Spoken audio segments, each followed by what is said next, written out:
একটা ফোন যখন হারিয়ে যায় আমাদের মন খারাপ করে ফোনের জন্য নয়, কিসের জন্য? ফোনের মধ্যে যেসব জিনিসগুলো ছিল সেই সব জিনিসগুলোর জন্য বেশি মন খারাপ করে কি করে না? ফোন কিনলেই তো পাওয়া যাবে, কিন্তু ফোনের মধ্যে যেসব জিনিসগুলো ডেটাগুলো ছিল সেগুলো কি পাওয়া যাবে? কখনোই পাওয়া যাবে না। তো দুঃখের বিষয়, আমার এই মোবাইল ফোনটা হারিয়ে গিয়েছিল, আবারও আলহামদুলিল্লাহ আমি ফিরে পেয়েছি। তো কিভাবে হারিয়ে গিয়েছিল আর কিভাবে ফিরে পেলাম আজকের এই ভিডিওতে আমি সম্পূর্ণ আপনাদেরকে বলে দেবো। আমি আপনাদের সবাইকে রিকোয়েস্ট করছি, এই ভিডিওটা সবারই একটা প্রয়োজনীয় ভিডিও, কেননা প্রতিটা মানুষের হাতেই ফোন আছে কি নেই? সবাইকে রিকোয়েস্ট করছি ভিডিওটা প্রথম থেকে শেষ পর্যন্ত দেখুন। আশা করি আপনারা অনেক কিছু শিখতে পারবেন এই ভিডিওর মধ্যে, যে আমাকে কি করতে হয়েছিল, কি করার পরে আমি আবারও আমার ফোনটা হাতে পেয়ে গেলাম। মানে আমাকে যেতেও হলো না, খুঁজতেও হলো না, আমার হাতে ফোনটা চলে আসলো। আর এইখানে একটা ছোট্ট করে কথা বলে দিই, যদি আপনি আমার এই ভিডিওটাই ফার্স্ট হয়ে থাকেন, নতুন হয়ে থাকেন, তাহলে অবশ্যই চ্যানেলটিকে সাবস্ক্রাইব করে দেবেন। সাবস্ক্রাইব করে দিলে কী হবে, পরবর্তীতে যে আবার ভিডিওগুলো পাঠাবো আপনাদের ফোনে পৌঁছে যাবে। ওকে। A few moments later. ফোনটা হারিয়ে যাওয়ার পরে কি হয়? মন খারাপ হয়ে যায় যে ফোনটা হারিয়ে গেল, কিভাবে পাবো? তো আমি আপনাদেরকে কি বলবো, ফোনটা যখন আমার চলে গেল আমি এক পাশে রেখে দিলাম, বুকের এক পাশে রেখে দিলাম, যে আমি ঠিক ফোনটা পেয়ে যাব, এরকমভাবে একটু হালকা সাহস দিয়ে রাখলাম। আর একদিকে রেখে দিলাম যে কিভাবে পাবো। দেখুন, ভালোভাবে আমার কথাটা বুঝবেন, তাহলে বুঝতে পারবেন। মানে আমার মনের এক পাশে আমি রেখে দিলাম যে ফোনটা আমি ঠিক হয়ে পাবো, আমার ফোন নিয়ে কিন্তু হজম করতে পারবে না, সহজে হজম করতে পারবে না যেই নেক না কেন। এবং আরেক পাশে আমি রেখে দিলাম যে কিভাবে ফোনটা পাবো। তো প্রথমত আমি শুধুমাত্র একটা ছোট ফোন থেকে ফোন করে যাচ্ছি, আমার এই বড় ফোনের নাম্বারটা, যে ফোনটা চলে গেল, শুধুমাত্র সুইচ অফ। এই সুইচ অফ কথাটা ছাড়া আমি বলছি একবারও তো রিং করবে, আর তাকে আমি বলে দেবো। আর এরকমভাবে তাকে বলবো যাতে সে ফোনটা দিয়ে দেয়। তাকে আমি দরকার হলে কিছু টাকাও দেবো, যে ভাই এটা অনেক গুরুত্বপূর্ণ ফোন, অনেক কিছু দেওয়া আছে, তাহলে আপনি এক কাজ করেন, আমি কাউকে বলবো না যে ফোনটা আপনি পেয়েছেন বা আপনি নিয়ে নিয়েছেন, আমি কাউকে বলবো না, আমি আপনাকে টাকা দরকার হয় দিব, দিয়ে ফোনটা নিয়ে আসবো। क्या बोला तूने? नहीं पहले क्या बोला? चल। তাই বলে কি হয়? এই মনের ধারণা কি ঠিক হবে? যে ফোন নিয়েছে সে কি দেওয়ার জন্য নিয়েছে না নেওয়ার জন্য নিয়েছে? নেওয়ার জন্য নিয়েছে। তো আমি কি করলাম, এদিক ওদিক করে ভাবনা চিন্তা করে দেখলাম যে ফোনের যে IMEI নাম্বার থাকে একটা পিছনে, থাকে কি থাকে না, ওই নাম্বারটা কিন্তু অনেক গুরুত্বপূর্ণ।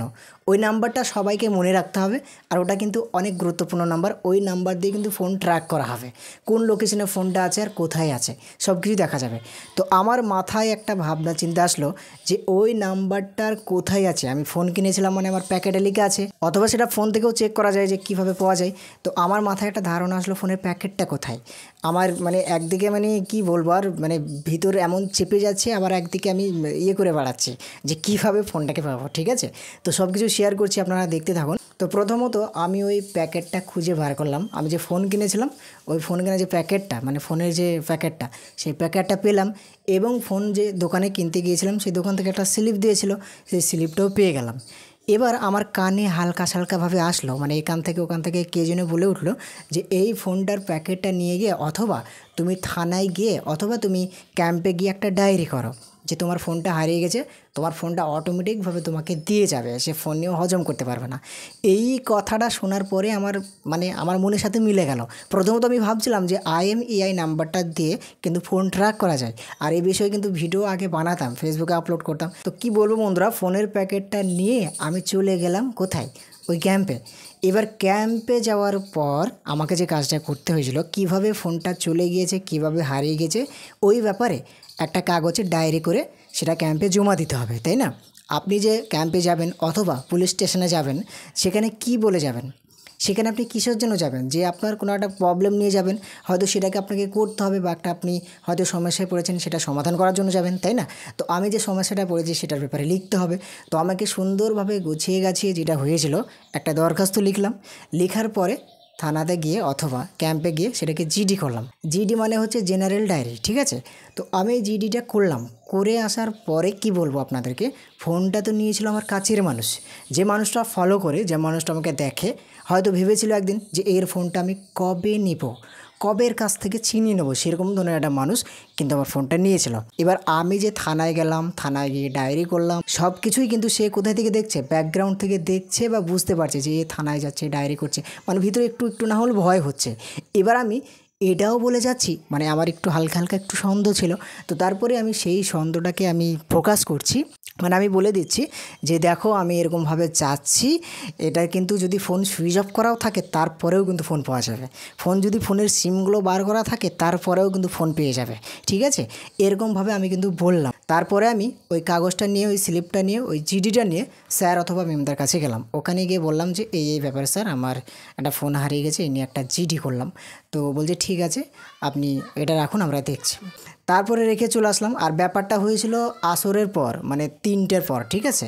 3টের পর হয়েছে মানে বিকেলের পর হবে সন্ধ্যা, সন্ধ্যার পর হবে রাত, তাহলে রাতে ঘুমও আসবে না ঠিক মতো করে যদি ফোন না পায়। I should get some sleep.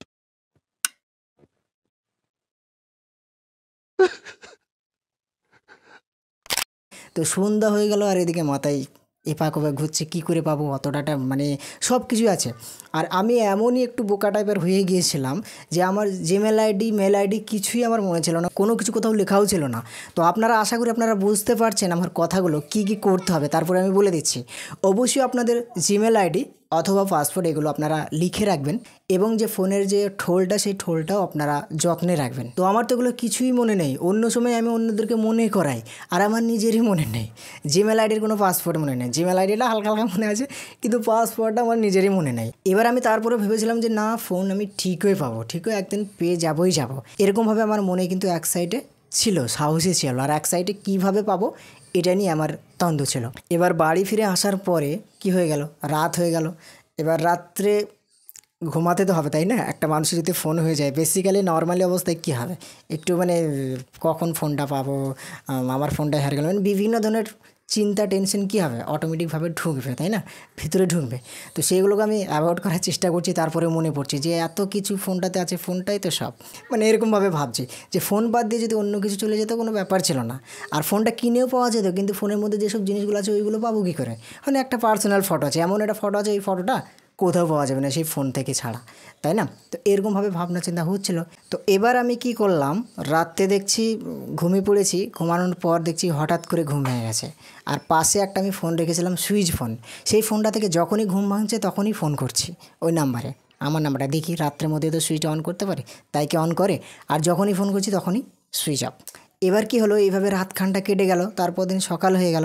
তারপরেও ভাবনা চিন্তা করছি, দোকানে আসছি যে কীভাবে পাবো ফোনটা, মানে এরকম ধরনের একটা ভাবনা চিন্তা করছে আর কি। এবার আমার কি মন হলো, আমি একটু মসজিদের দিকে গেলাম, ঠিক আছে, মানে যেহেতু পবিত্র জায়গা একটা আমাদের, তো কী মন হলো আমি হাঁটতে হাঁটতে মসজিদে চলে গেলাম। মসজিদে গিয়ে দেখছি ওই ফোনটা আমার আছে, কে রেখে গেছে। এবার বলুন আপনারা মনটা কেমন হবে তখন। মসজিদে ঢুকলাম, ঢোকার পরে আমি এদিক ওদিক করে দেখছি ফোনটা এক জায়গায় সুন্দরভাবে দেওয়া আছে। এরপরে কি বলবো বন্ধুরা, ওই ফোনটাকে আমি হাতে নিয়ে মানে দেখছি আমারই ফোনটা, তো সেই ফোনটা তো কী ব্যাপার হলো। এবার আমি তাড়াতাড়ি করে ফোনটা দেখছি সুইচ অফ করাই আছে, তাড়াতাড়ি করে সুইচটাকে অন করলাম। অন করার পরে কি বলবো বন্ধুরা, আমার প্রথমত ফার্স্ট টাইম মনে চলে আসলো যে আমি যে স্যারদের কাছে গিয়েছিলাম একটা ডায়েরি করতে, সেই ডায়েরিটাকে ক্যান্সেল করতে হবে, স্যারদেরকে আবারও জানাতে হবে যে আমি ওটা পেয়ে গেছি ফোনটা, তাই না। তো আমি শীঘ্রই, সবাই যখন জেনে গেল যে ফোন পেয়ে গেছে, কীভাবে পেলে, আমি কিছু না বলে তাদেরকে আমি চলে গেলাম আবার ওই স্যারদের কাছে থানাতে। ওখানে যাওয়ার পরে আমি বললাম যে স্যার ফোনটা পেয়ে গেছি, কালকে সন্ধ্যের দিকে একটা জিডি করা হয়েছিল, আমার ফোন হারিয়ে গেছিলো, তো ওই ফোনটা পুনরায় আবার এখন পেয়ে গেছে। তো ওখান থেকে একটা স্যার বললো ঠিক আছে, আপনি যেহেতু ফোনটা পেয়ে গেছেন এই নিয়ে আবারও একটা আপনি দরখাস্ত লিখেন, দিয়ে আমাকে জমা দিয়ে দেন। শীঘ্রই আমি কি করলাম, আবারও একটা দরখাস্ত লিখে নিলাম, দিয়ে আবারও জমা করলাম। জমাটা করেছে, স্যার বললো ঠিক আছে এবার আপনি যেতে পারেন। তারপর আমি চলে আসলাম। আসার পরে কি বলবো বন্ধুরা, ফোনটাকে দেখছি যে কোনো ধরনের কোনো ঠিকঠাক সব ভুলভাল করে দিয়েছে নাকি, সব ঠিকঠাক আছে কিনা, এইভাবে সব ফোনটা এদিক ওদিক করে দেখছি। আর যারা জেনেছিল যে ফোন হারিয়ে গেছে তারা সবাই জিজ্ঞেস করছে যে কীভাবে পেলে, কোথায় ছিল। আর আমি এতটুকুই বললাম যে কে নিয়েছিল ফোনটা আমি কিন্তু জানি না, কিন্তু ফোনটা এইভাবেই ছিল, এই জায়গাতে মসজিদে ফোনটা কিন্তু ছিল, দিয়ে গেছিলো। তো বন্ধুরা ফাইনালি আমি আপনাদেরকে সব কিছু শেয়ার করে দিলাম। এবার আমি আপনাদেরকে বলবো আপনারা কি বুঝতে পারলেন এর মধ্যে। যদি আপনাদের ফোন হারিয়ে যায় তাহলে আপনারা কি করবেন। 1 নম্বর হচ্ছে আপনি বুকে সাহস রাখবেন। একটা কোনো জিনিস যদি হয়ে যায় আশঙ্কা, সেটা কী হয় আমাদেরকে ভেঙে পড়তে হয়, তো ভেঙে পড়লে হবে না, ভেঙে না পড়ে আপনি কি করবেন, বুকে একবারে সাহস রেখে কথা বলবেন, আর মনে মনে ভাববেন যে কিছু হবে না। তো আমার এক পাশে সাহস ছিল, আর এক পাশে ছিল যে কিভাবে আমি ফোনটা পাবো, ঠিক আছে। তো এরকমভাবে আপনাদের যদি ফোন হারিয়ে যায় অথবা যদি কেউ ইচ্ছে করে নিয়ে নেয়, আপনি চিন্তা করবেন না, আপনার ফোনের যে ঠোল, ওই ঠোলের পিছনে দেখবেন মানে যে ফোনটা আপনি কিনবেন নতুন ফোন, ওই ফোনের ঠোলে দেখবেন পিছনের দিকে IMEI বলে নাম্বার থাকবে। ওই নাম্বার দুটো নাম্বার থাকবে 1 এবং 2 ওই দুটো নাম্বার দেখে নেবেন অথবা ঠোলটা আপনি রেখে দেবেন।